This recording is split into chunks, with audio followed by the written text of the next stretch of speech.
Selamat datang di X Undercover. Channel ini merupakan perbincangan antara Dr. Jaya dan Pak Franky yang bertujuan untuk edukasi serta menceritakan pengalaman Dr. Jaya sebagai ahli forensik dan patologi. Sekedar informasi terkait jadwal tayang X Undercover yang akan tayang setiap hari Senin, Rabu, dan Jumat. Maka dari itu, untuk mendukung channel ini agar selalu memberikan tayangan yang informatif dan edukatif, kalian bisa dukung kami dengan cara like, comment, subscribe, dan share. Dan selamat menonton! Dok ya, Ekshumasi. namanya. Nah, kan meninggalnya orang kan banyak sebabnya, Dok. Karena pembunuhan, Dok ya. Bisa karena senjata, Ya. bisa juga karena racun, atau bisa juga karena jeratan mungkin, ataupun apalah istilahnya, Dok ya. Dari jenis-jenis sebabnya ini, Dok, pengaruhnya kalau ekshumasi itu mana yang paling memungkinkan untuk kita ekshumasi? Jadi beda, Franky. Karena kenapa? Yang kedua itu bilang, ya yang pada kasus Marsina, dia disodok dengan benda tumpul vaginanya. Oh, di Dokter Munim kemaluannya. bilang, kalau lubangnya kecil, rusaknya pada patah semua, itu berarti luka tembak. Jadi kontrobah sama sekali. Nah, pada kasus Brigadir J, Kemarin kita ngobrol masalah otopsi nih, Dok. Ya. Otopsi. Nah, otopsi itu ada kemudian ketidakpuasan. Dokter pernah ingat kemarin ada satu kasus yang di mana jenazah tersebut dia bilang sudah diotopsi, akhirnya diotopsi lagi setelah dia dikebumikan. Ya. Nah, mungkin nih, Dok ya, itu dari segi seorang dokter forensik seperti Dokter Jaya, kalau jenazah sudah dikebumikan, itu kira-kira kalau di apa istilahnya ekshumasi, Dok? ekshumasi. Ekshumasi. X itu dikeluarkan, human itu human kan manusia. Jadi manusia dikeluarkan lagi gitu loh, diperiksa ulang. Nah, sekarang kalau itu adalah topik yang umum apa enggak? Ya tidak terlalu umum sih di forensik, tapi sering kita lakukan. Nah, kadang-kadang kalau otopsi itu kamu bisa tebak nggak, Franky? Kita lakukannya di mana tuh ekshumasi biasanya? Iya, di TKP ke tempat pengebumian kali, Dok ya? Ada yang dilakukan di fakultas kedokteran atau di rumah sakit, dibawa ke sana, dilakukan di sana. Tapi pada banyak keadaan dia dilakukan di tempat TKP-nya. Jadi artinya apa? Di kuburan. Jadi di kuburan kita bikin kamar otopsi darurat, Franky. Jadi ditaruh tiang panjang 4 penjuru, dikasih kain ketutupan supaya orang nggak bisa lihat gitu. Tapi tetap aja kalau orang Indonesia tuh hebat, Franky. Udah ditutupin begitu, dia naik ke pohon, nonton di pohon. Ya kayak begitu. Jadi ya itu gitu. Terus di tengah kita bikin meja. Mejanya dibikin, Franky. Nggak, karena kadang-kadang belum tentu ada meja yang seukuran manusia gitu ya. Jadi pakai bambu aja gitu. Jadi ada bolong-bolong. Jadi kalau ada air, airnya tuh langsung turun ke bawah. Nah, kita lakukan otopsi di situ. Selesai dikafanin lagi, dikubur. Terus saya ulang, ekshumasi, Dok ya. Ekshumasi. Nah, kan meninggalnya orang kan banyak sebabnya, Dok. Karena pembunuhan, Dok ya. Bisa karena senjata, bisa juga karena racun, atau bisa juga karena jeratan mungkin, ataupun apalah istilahnya, Dok ya. Dari jenis-jenis sebabnya ini, Dok, pengaruhnya kalau ekshumasi itu mana yang paling memungkinkan untuk kita ekshumasi dengan lebih akurat, Dok? Gini, kasusnya yang jelas ya, kalau yang diekshumasi itu, ini kan kalau kita bilang kasus tidak wajar. Iya. Tidak wajar itu artinya pembunuhan, bunuh diri, atau kecelakaan. Itu 3, atau yang tidak jelas. Pembunuhan, bunuh diri, atau kecelakaan. Atau satunya lagi yang tidak jelas, yang aneh-aneh. Iya. Oke. Nah, biasanya kapan seorang itu perlu diekshumasi? Kalau misalnya, kalau kasusnya itu ada data dia belum pernah diotopsi. Kan kadang-kadang di Indonesia begitu orang meninggal ya udah ditanam aja di kuburan sendiri gitu. Iya. Belakangan baru ribut, itu digali. Karena sama sekali belum diotopsi supaya bisa diotopsi. Iya. Tahu sebab matinya apa. Yang kedua, sudah diotopsi tapi otopsi yang satu ini tidak lengkap. Kita pernah lakukan itu pada kasus Marsina. Marsina ingat ya, yang ada buruh di Surabaya, dituduh dibunuh oleh bosnya. Terus ada 8 orang tuh ya, sudah dinyatakan bersalah. Pas begitu bosnya mau diadili, si dokter Munim itu bilang diminta supaya jadi saksi ahli. Otopsi dilakukan 2 kali. Karena kenapa? Otopsi pertama tidak sempurna. Dilakukan oleh seorang dokter umum. Dia cuma periksa luarnya saja, nggak diotopsi. Makanya diambil itu, dilakukan yang kedua diotopsi. Dilakukan di Surabaya, di Unair. Dilakukan otopsi. Nah, habis begitu yang berikutnya kemudian baru dimintai pendapat si dokter Munim itu loh yang ini. Nah, jadi arti yang kedua itu untuk menyempurnakan karena ini tidak sempurna. Nah, bisa juga otopsi atau ekshumasi itu dilakukan untuk ngambil barang bukti, Frank. Misalnya contoh orang ditembak, sudah diotopsi, luka masuknya 3, Ya. keluar 1 misalnya. Waktu diotopsi pertama cuma ketemu 1 anak peluru, 1 lagi nggak tahu kemana, kan bisa aja nyungsep di dalam tulang kan. Nah, itu diperiksa lagi untuk nyari barang bukti. Oh, seperti itu dok ya. Nah, seperti itu. Jadi untuk cari barang bukti atau dia sudah diperiksa, ada keraguan yang periksa pertama benar apa enggak. Kasus Brigadir J. Ingat kan? Iya. Sudah diotopsi. Rame itu dok ya. Otopsi ulang lagi beberapa bulan kemudian. Nah, karena ternyata beda. Yang pertama itu ada sekian tembakan, yang kedua tembakannya beda jumlahnya. Nah, itu baru ketahuan pada waktu yang kedua.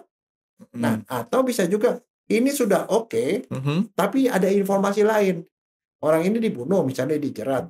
Tapi kemudian dalam penyelidikan polisi ternyata polisi mendengar bahwa dia udah diracun sebelumnya. Itu nggak kepikiran dan tidak dicari pada waktu yang pertama. Ya karena nggak ada informasi itu kan, informasi ini dari pengakuan kan. Akhirnya digali lagi untuk nyari benar nggak ada racun itu gitu. Jadi memang ada tujuannya, tapi kalau dikembali lagi, kapan perlu diotopsi? Kalau dia mau dicari bukti-bukti baru, bukti-bukti yang kemarin nggak kepikir, atau bukti-bukti tambahan yang belum ketemu kemarin-kemarinnya. Dok, kan kemarin waktu saya tertarik waktu dokter bilang kemarin kasusnya Brigadir J itu dok ya.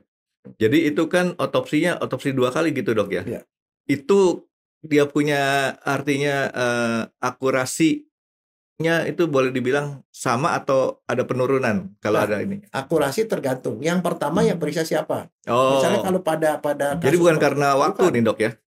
Marsinahnya itu ya yang pertama oleh dokter umum. Ya. Di Rumah Sakit Nganjuk.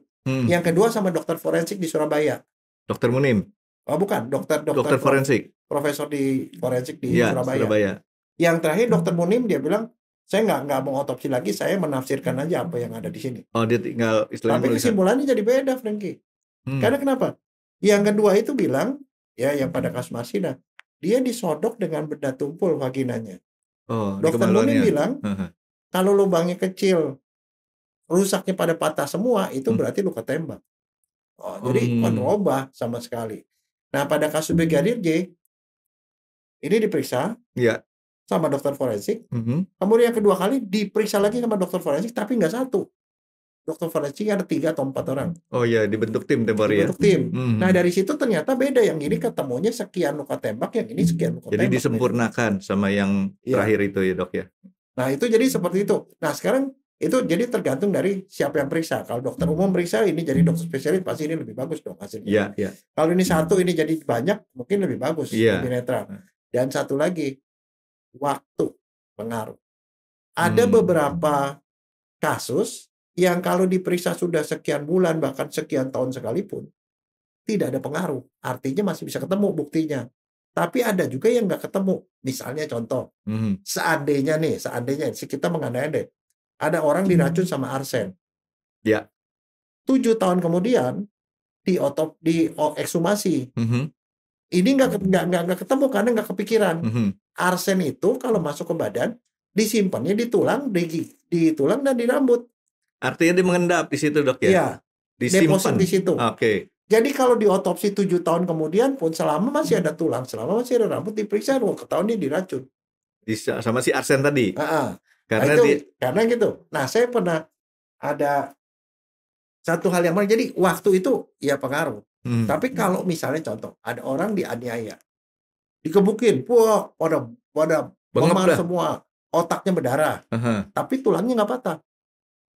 Diotopsi 1 tahun kemudian atau sekian bulan kemudian diperiksa, otaknya udah hancur jadi tanah. Yang memar-memar udah hancur juga, cuma tinggal tulang, nggak ketemu apa-apa.